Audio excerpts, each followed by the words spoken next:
Hello friends, हम सबके exams आने वाले हैं और एग्जाम्स के अंदर हमारे पास कुछ ऐसे सब्जेक्ट होते हैं जो हमें बहुत हार्ड लगते हैं, whereas कुछ ऐसे सब्जेक्ट होते हैं जो हमें इजी लगते हैं एंड वो हमारे फेवरेट सब्जेक्ट हो जाते हैं। फेवरेट सब्जेक्ट में स्कोर करना आसान है, बट हार्डेस्ट सब्जेक्ट को हम हमेशा अवॉइड करते रहते हैं। इस वीडियो के अंदर मैं आपको बताने वाली कुछ ऐसे हैक्स जो आपको हेल्प करेंगे अपने हार्डेस्ट सब्जेक्ट को हैंडल करने में। आयुषी जैन फ्रॉम बैंगलोर सेज कि मेरे लिए मैथ्स बहुत मुश्किल है, मैं मैथ्स कर ही नहीं पाती। whereas Rohit from Jaipur from grade 7 has mention कि मेरे लिए साइंस पढ़ना बहुत मुश्किल है। अनिरुद्ध हैज सेड दैट उसके लिए सोशल साइंस बहुत बड़ी प्रॉब्लम है। तो चाहे आपका प्रॉब्लमैटिक सब्जेक्ट कोई भी हो, ये वीडियो आपको हेल्प करेगा अपने प्रॉब्लमैटिक सब्जेक्ट को ठीक से हैंडल करने में। पॉपुलर व्यू ये है कि अगर आपको कोई भी चीज मुश्किल लगती है तो उसे बार बार करो, पर आपको क्या लगता है, क्या ये राइट तरीका है? No, let me break this myth in this video. Let's begin with the video and अगर आपको ये वीडियो यूजफुल लगे, do share it with your friends ताकि उनकी भी हेल्प हो सके through this video.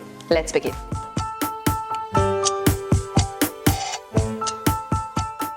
Hack number 1, learning in layers. तो हमारे साथ सबसे बड़ी प्रॉब्लम क्या होती है, जब भी हम एक चैप्टर को पिक करते हैं और चैप्टर को पिक करने के अंदर अगर तो वो एक इजी चैप्टर है तो आप उसे एक गो में पढ़ सकते हैं और आपको समझ आ जाता है। Whereas अगर कोई डिफिकल्ट चैप्टर होता है तो हम क्या करते हैं, फर्स्ट टॉपिक पढ़ा, उसी को बार बार पढ़ाई करते हैं, उसी को रटते हैं, वो नहीं समझ आता है तो हम बुक को बंद कर देते हैं सेइंग दैट ये चैप्टर हमारे लिए बहुत मुश्किल है, हम इसे नहीं पढ़ सकते। Now whereas I am proposing कि आपको क्या करना है, लेवल नंबर 1 इज कि आप उस टॉपिक को पढ़ो, उसके अंदर आइडेंटिफाई करो कि गैप्स कहाँ है, कि आपको क्या चीज समझ नहीं आ रही है। सबसे इंपॉर्टेंट चीज जो आपको लर्न करनी है इस फर्स्ट लेयर में वो होगी कॉन्सेप्ट नॉलेज। बेसिक क्या कॉन्सेप्ट है जिसके बारे में बताया जा रहा है। इस लेयर में या फर्स्ट टाइम जब आप पढ़ रहे हैं उसमें आपको बहुत ज्यादा डिटेल में जाने की जरूरत नहीं है। सिर्फ all you need to know is what is the broader concept that has been talked about in this topic. Okay, अब आप सेकंड टॉपिक को पढ़ेंगे एग्जैक्टली इसी बेसिक। तो आप देख रहे हैं ये मैं क्यों कर रही हूँ, ये इसलिए कर रही हूँ कि जब आप एक पूरा चैप्टर पढ़ लेते हैं तो आपके पास एक बर्ड आई व्यू हो जाता है इस पूरे चैप्टर के अंदर क्या क्या टॉपिक्स में समझाया गया है एंड अब आप उन्हें रिलेट कर पाते हैं एंड अब आप उसका सेंस बना पाते हैं। पर अगर आप एक ही टॉपिक पे बार बार लगे रहते हैं, उसकी माइन्यूटेस्ट डिटेल में पहुंच जाते हैं फर्स्ट गो में, तो आप कभी भी उसे समझ नहीं पाएंगे। Right, now moving on to the second layer. Second layer ये वो लेयर है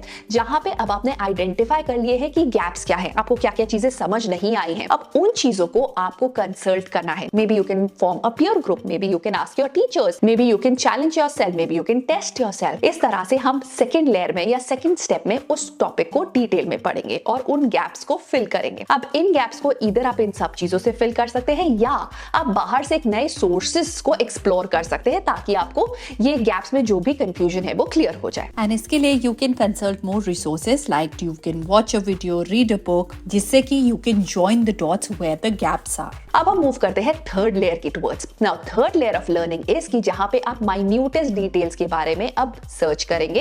एक टॉपिक के अंदर अगर छोटी छोटी इंपॉर्टेंट माइन्यूटेस्ट डिटेल को पढ़ते हैं, एट द एंड अब वो आपको समझ आएंगी, अब वो आपके लिए सेंस बनाएंगी। राइट, इस तरह से आप 3 लेयर्स में अपने डिफिकल्ट चैप्टर को पढ़ेंगे। That will make a lot of sense to you. Alright, now moving on to the second point. अगर कोई भी चीज आपको मुश्किल लगती है तो क्या उसे प्रैक्टिस करते रहे। मतलब मुझे मैथ्स बहुत मुश्किल लगता है, दैट मींस मैं दिन के 50 क्वेश्चंस करती ही रहूं। 50 900 क्वेश्चंस मैंने फिनिश कर लिए और मैं एग्जाम में जब गई तो मेरा एग्जैक्टली स्कोर सेम था, मेरा कोई स्कोर इंप्रूव नहीं हुआ। यू नो इसके पीछे सबसे बड़ी गलती क्या है? सबसे बड़ी गलती ये है कि हम इसके अंदर एक बहुत इंपॉर्टेंट स्टेप मिस कर देते हैं, दैट इज रिव्यू। नाउ जब मैंने एक चैप्टर को पढ़ा, राइट, चैप्टर को मैंने टेस्ट करके देखा। ओके, टेस्ट करने के बाद जो भी स्कोर आया मेरा, मैंने उसको रख दिया कि थिंकिंग ओ मुझे आता है ये या मुझे नहीं आता है। राइट, अब जो थर्ड स्टेप है वो मैं करना भूल गई, that is review. Now review करने के लिए आपको एक रिव्यू शीट बनानी होगी। कोई भी टेस्ट पेपर आप सॉल्व करते हैं, बैक एक्सरसाइज आप सॉल्व करते हैं, उसके बाद आपको एक रिव्यू शीट बनाना बहुत इंपॉर्टेंट है, जिसके अंदर आप ये मेंशन करेंगे कि आपके कौन से टॉपिक के अंदर क्या एग्जैक्ट प्रॉब्लम थी। Once we get to know the exact problem in the topic, जब हम रिविजन करेंगे तब हम इस प्रॉब्लम को टैकल करेंगे। सो इस तरह से हमको क्या करना है, ज्यादा क्वेश्चंस ना करके एक क्वेश्चन जिसको हम सॉल्व कर रहे हैं इन डेप्थ में करना है। मतलब इन 3 स्टेप्स के थ्रू लेकर जाना है। सबसे पहले उसको पढ़ना है,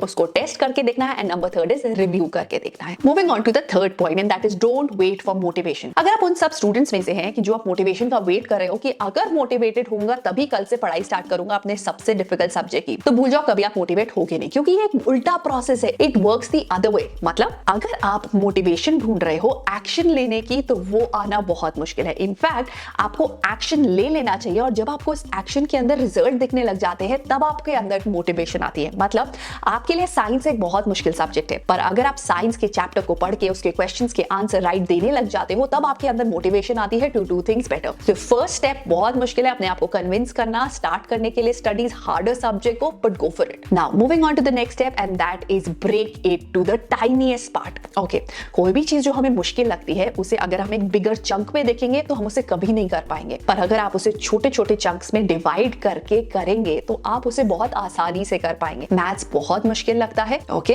तो उसके अंदर आज आपको 100 क्वेश्चंस नहीं अटेम्प्ट करने, आज आपको 10 क्वेश्चंस ही अटेम्प्ट करने हैं, बट उसे इन डेप्थ करना है, राइट। इस तरह से आप अपने मुश्किल सब्जेक्ट को भी इजीली अप्रोच कर पाओगे। Now moving on to the next hack and that is the correct evaluation.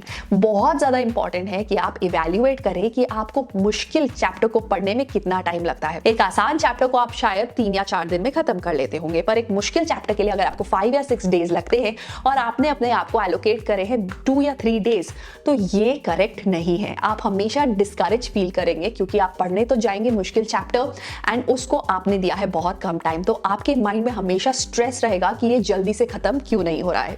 So always analyse कि अगर कोई भी कॉन्सेप्ट डिफिकल्ट होता है तो उसको ग्रास्प करने में आपको कितना टाइम लगता है एंड उसके अकॉर्डिंग अपना टाइम टेबल या शेड्यूलिंग करेंगे। सो studying is all about planning, engaging and reflecting. Plan करिए कि आपको कब, कितना और कैसे करना है। एंगेज करिए अपने आप को पूरा जब भी आप पढ़ाई कर रहे हैं। It should not be passive studying, it should be active studying. And third is reflect. Reflect मतलब रिफ्लेक्ट के अंदर वो सारी चीजें आएंगी, रिट्रीवल आएगा कि आपने कितने अच्छे से पढ़ा है। वो रिफ्लेक्ट करने के लिए आप अपने आप को टेस्ट करेंगे, आप अपने आप को क्विज कर सकते हैं। इस तरह से आप अपने लर्निंग के प्रोसेस को कंप्लीट करेंगे, right. So I'll take your leave and I'll see you in my next video. And do mention it in the comment section below कि आपके लिए कौन सा सब्जेक्ट सबसे मुश्किल है एंड ये इन सब टिप्स में से ऐसी कौन सी टिप है जिसको आप अप्लाई करेंगे for studying the most difficult subject, right? With this, I'll take your leave and I'll see you in my next video. Till then, take care of yourself and stay super duper productive. Bye-bye. Subscribe for more such videos.